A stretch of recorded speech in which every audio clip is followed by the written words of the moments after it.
ಭಾಷೆ ಕಲಿಯುವಂಥದ್ದು ಹೇರಿಕೆ ಅಲ್ಲ. ನಾನು ಡೆಲ್ಲಿಗೆ ಹೋದ ಮೇಲೆ ನಾವು ಮಾತಾಡುವಾಗ ಕೂಡ ಕನ್ನಡದ ಹಲವಾರು ಜನ ಗೇಲಿ ಮಾಡಿದರು, ಯಾವ ಹಿಂದಿ ಭಾಷೆ ಮಾತಾಡ್ತಿದ್ದಾರೆ, ಇವರಿಗೆ ಭಾಷೆ ಅರ್ಥ ಆಗುತ್ತಾ ಅಂಥೇಳಿ. ಹಲವಾರು ಜನ ದಕ್ಷಿಣ ಭಾರತೀಯವರಿಗೆ ತಮಾಷೆ ಮಾಡ್ತಾರೆ, ಯಾವ ಭಾಷೆಯಲ್ಲಿ ನೀವು ಪಾರ್ಲಿಮೆಂಟಲ್ಲಿ ಮಾತಾಡ್ತೀರಿ ಅಂತ. ನಾವೆಲ್ಲರೂ ಅನುಭವಿಸಿದ್ದೀವಿ. ನಮ್ಮ ಮಕ್ಕಳು ಉದ್ಯೋಗಕ್ಕಾಗಿ, ನಮ್ಮ ಮಕ್ಕಳು ಶಿಕ್ಷಣಕ್ಕಾಗಿ ಕೇವಲ ಕರ್ನಾಟಕದಲ್ಲಿ ಇರಲ್ಲ, ಅವರು ಬೇರೆ ಬೇರೆ ರಾಜ್ಯಕ್ಕೆ ಹೋಗ್ತಾರೆ, ಬೇರೆ ಬೇರೆ ದೇಶಕ್ಕೂ ಹೋಗ್ತಾರೆ.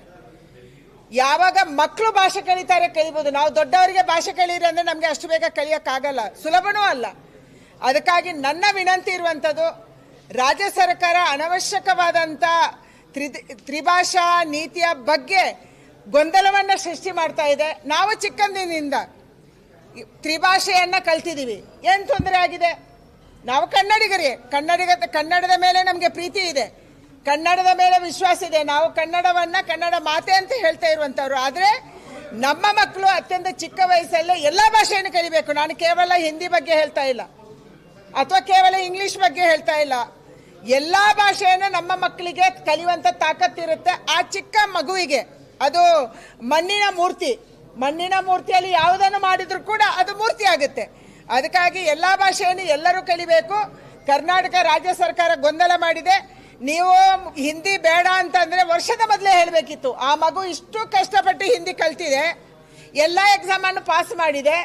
ಆದರೆ ಇವತ್ತು ಎಕ್ಸಾಮ್ ಶುರು ಆದಮೇಲೆ ಇಷ್ಟು ಬೇಜವಾಬ್ದಾರಿ ಸರ್ಕಾರ ಇದು.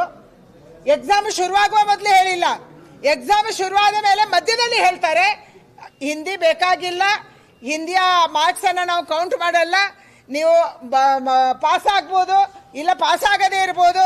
ಇದನ್ನು ರಾಜ್ಯ ಸರ್ಕಾರ ಹೇಳುತ್ತೆ. ಅಂದರೆ ಎಷ್ಟು ಬೇಜವಾಬ್ದಾರಿ ಇರುವಂಥ ಒಂದು ಸರ್ಕಾರ ರಾಜ್ಯದಲ್ಲಿ ಇದೆ ಅನ್ನೋದಕ್ಕೆ ಇದೊಂದು ನೇರವಾದಂಥ ಉದಾಹರಣೆ. ಶಿಕ್ಷಣ ಮಂತ್ರಿಗಳಿಗೆ ಶಿಕ್ಷಣ ಇಲ್ಲ, ಶಿಕ್ಷಣದ ಬಗ್ಗೆ ಗೊತ್ತಿಲ್ಲ, ಮಕ್ಕಳ ಮಾನಸಿಕತೆಯ ಬಗ್ಗೆ ಗೊತ್ತಿಲ್ಲ, ಅವರು ಅಧ್ಯಯನ ಮಾಡಲ್ಲ. ಇಂಥವರು ಶಿಕ್ಷಣ ಸಚಿವರಿದ್ದಾರೆ, ಅವರು ನಿರ್ಧಾರ ತಗೊಂತಾರೆ.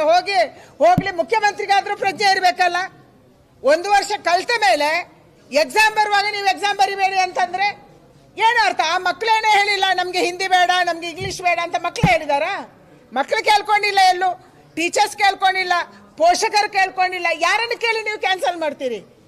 ಮಕ್ಕಳಿಗೆ ನಾನು ಇವತ್ತು ಮತ್ತೊಂದು ಸರಿ ಹೇಳ್ತೀನಿ, ನಮ್ಮ ಮಕ್ಕಳು ಮಣ್ಣಿನ ಮೂರ್ತಿ. ಅವರಿಗೆ ಯಾವ ಮೂರ್ತಿ ಹೇಗೆ ಮಾಡಿದ್ರು ಮೂರ್ತಿ ಆಗುತ್ತೆ. ನೀವು ಯಾವ ಭಾಷೆ ಕಲಿಯಕ್ಕೆ ಹೋದ್ರೂ ಅವ್ರು ಕಲಿತಾರೆ. ದೊಡ್ಡವರಾದ್ಮೇಲೆ ನಾವು ಯಾರು ಕಲಿಯೋಕ್ಕಾಗಲ್ಲ. ಅದಕ್ಕಾಗಿ ನಮ್ಮ ಮಕ್ಕಳು ಎಲ್ಲವನ್ನ ಕಲಿಬೇಕು.